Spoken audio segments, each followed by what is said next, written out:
KineMaster open ചെയ്യാം. ഒരു പുതിയ പ്രോജക്റ്റിനായി ക്രിയേറ്റ് ന്യൂ കൊടുക്കുക. ഇവയിൽ നിന്നും 9:16 എന്ന ഈ ആസ്പെക്ട് റേഷ്യോ സെലക്ട് ചെയ്ത് ക്രിയേറ്റ് കൊടുക്കുക. നിങ്ങളുടെ ഇമേജ് ഫോൾഡറിൽ നിന്നും പ്രോജക്റ്റിലേക്ക് വേണ്ട ഇമേജുകളെല്ലാം ഒന്നൊന്നായി ഓപ്പൺ ചെയ്യുക. ഇവിടെ നാം 5 ഇമേജുകളാണ് ഓപ്പൺ ചെയ്തിട്ടുള്ളത്. ആദ്യത്തെ ട്രാൻസിഷൻ പോയിന്റിൽ ക്ലിക്ക് ചെയ്യുക.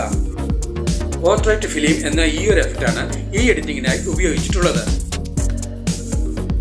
ഇത് നിങ്ങളുടെ കൈൻമാസ്റ്ററിൽ ഉണ്ടായിരിക്കുന്നതല്ല.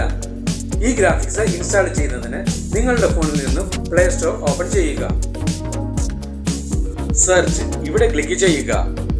ബീറ്റ് സിങ്ക് എന്ന് ടൈപ്പ് ചെയ്ത് കൊടുക്കുക. Beat sync hot videos easy and quick ഈ ഓപ്ഷനിൽ ക്ലിക്ക് ചെയ്യുക. ഇൻസ്റ്റാൾ കൊടുക്കുക. ബീറ്റ് സിങ്ക് ഇൻസ്റ്റാൾഡ് ആയിട്ടുണ്ട്. ഓപ്പൺ കൊടുക്കുക. ഇമേജ് ആഡ് ചെയ്യുന്നതിനായി ഇവിടെ ക്ലിക്ക് ചെയ്യുക. ഏതെങ്കിലും ഒരു ഇമേജിൽ ക്ലിക്ക് ചെയ്യുക. നെക്സ്റ്റ് കൊടുക്കുക. താഴെ ഈ കാണുന്നതെല്ലാം ഓരോ തരത്തിലുമുള്ള ഗ്രാഫിക്സുകളും എഫക്റ്റുകളുമാണ്. ട്രാൻസിഷൻ എഫക്റ്റ് എന്നതിന് പുറമെ ക്ലിപ്പ് ഗ്രാഫിക്സും കൂടിയായ പോർട്രേറ്റ് ഫിലിം എന്ന ഈ എഫക്റ്റ് ആണ് നമുക്ക് വേണ്ടത്. ഇത് ഡൗൺലോഡ് ചെയ്യുന്നതിനായി കൈൻമാസ്റ്റർ ഐക്കണിൽ ക്ലിക്ക് ചെയ്യുക. ഗ്രാഫിക്സ് ഇൻസ്റ്റാൾഡ് ആയിട്ടുണ്ട്. ഈ ആപ്ലിക്കേഷൻ ക്ലോസ് ചെയ്ത് കൈൻമാസ്റ്ററിലെ എഡിറ്റ് ചെയ്യപ്പെട്ടുകൊണ്ടിരിക്കുന്ന പ്രോജക്റ്റിലേക്ക് തിരികെ എത്താം. ആദ്യത്തെ ട്രാൻസിഷൻ പോയിന്റിൽ ക്ലിക്ക് ചെയ്യുക. പോർട്രേറ്റ് ഫിലിം ഇവിടെ ക്ലിക്ക് ചെയ്യുക. ഇവിടെ നമുക്ക് വ്യത്യസ്ത രീതിയിലുള്ള 4 എഫക്റ്റുകൾ ലഭ്യമാണ്. ഇവയിൽ നിന്നും ഓരോ ട്രാൻസിഷൻ പോയിന്റുകളിലേക്കും നിങ്ങളുടെ ഇഷ്ടാനുസരണമുള്ള ഏത് എഫക്റ്റ് വേണമെങ്കിലും സെലക്ട് ചെയ്ത് നൽകാവുന്നതാണ്.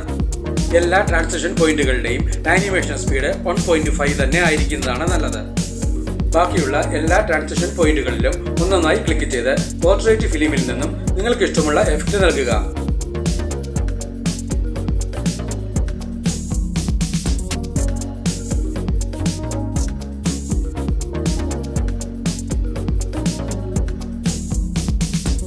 ഇവിടെ എല്ലാ ട്രാൻസിഷൻ പോയിന്റുകളിലേക്കും വേണ്ട എഫക്റ്റുകളും നൽകി കഴിഞ്ഞിട്ടുണ്ട്.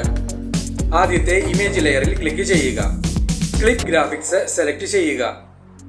പോർട്രേറ്റ് ഫിലിം സെലക്ട് ചെയ്യുക. ഇവിടെ നമുക്ക് വ്യത്യസ്ത രീതിയിലുള്ള 3 ഗ്രാഫിക്സുകൾ ലഭ്യമാണ്.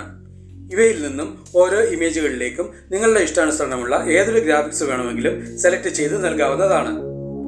ഇവിടെ നമുക്ക് ഒന്നാമത്തെ ഈ ഗ്രാഫിക്സ് തന്നെ സെലക്ട് ചെയ്ത് നൽകാം. ബാക്കിയുള്ള എല്ലാ ഇമേജ് ലെയറുകളിലും ഒന്നൊന്നായി ക്ലിക്ക് ചെയ്ത് പോർട്രേറ്റ് ഫിലിമിൽ നിന്നും നിങ്ങൾക്ക് വേണ്ട ഗ്രാഫിക്സ് നൽകുക.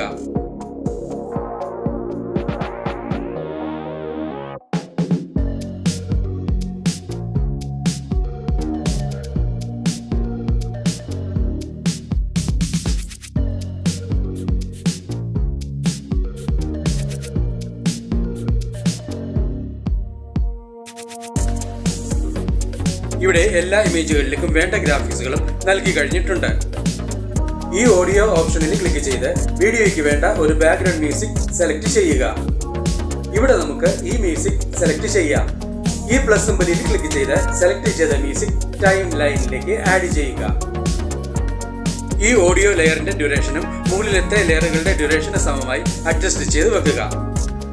ടൈം ലൈനിന് മുന്നിലെത്തി വീഡിയോ പ്ലേ ചെയ്ത് നോക്കി ആവശ്യമെങ്കിൽ വേണ്ട മാറ്റങ്ങൾ വരുത്തുക. ഈ വീഡിയോ നിങ്ങൾക്ക് ഇഷ്ടപ്പെട്ടുവെങ്കിൽ ലൈക്ക് ചെയ്യുക, ഷെയർ ചെയ്യുക, കമന്റ് ചെയ്യുക. ഒപ്പം കൂടുതൽ വീഡിയോകൾക്കായി സബ്സ്ക്രൈബ് ചെയ്യുവാനും മറക്കരുതേ എന്ന് പ്രത്യേകം ഓർമ്മിപ്പിക്കുന്നു.